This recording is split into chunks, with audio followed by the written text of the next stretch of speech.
Iran kembali melancarkan serangan rudal ke wilayah Israel usai 3 fasilitas nuklirnya dibombardir Amerika Serikat.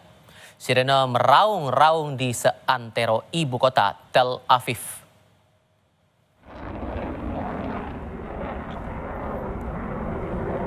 Gelombang serangan rudal baru tersebut merupakan yang pertama diluncurkan Iran sejak Amerika Serikat mengumumkan sudah menyerang fasilitas nuklir Iran.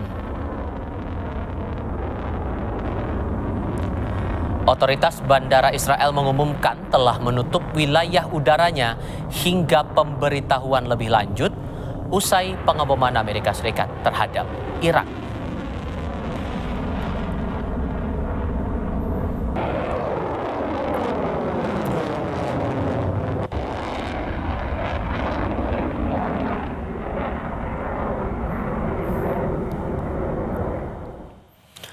Rentetan serangan rudal Iran kembali menghantam sejumlah titik ibu kota Israel, Tel Aviv. Petugas tanggap darurat mengatakan bangunan-bangunan rusak parah di kota itu. Serangan membuat lebih dari 9.000 orang mengungsi dari kediaman mereka.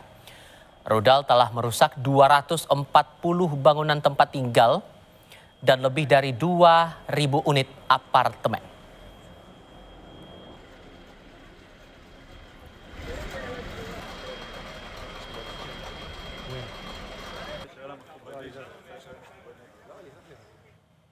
Menteri Luar Negeri Iran Abbas Araghchi menegaskan diplomasi bukanlah pilihan setelah serangan Amerika Serikat terhadap fasilitas nuklirnya.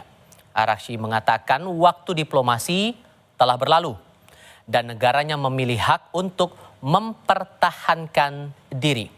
Menlu Iran akan segera terbang ke Moskow, Rusia untuk bertemu Presiden Vladimir Putin membahas situasi yang makin memanas di kawasan Timur Tengah. Iran menegaskan tidak akan menghentikan program nuklirnya.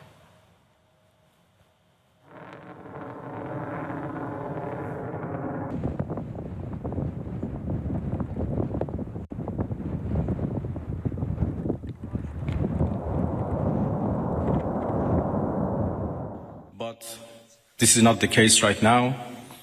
My country has been under attack, under aggression, and we have to respond based on our legitimate right of self-defense. And we will do that as long as needed and necessary.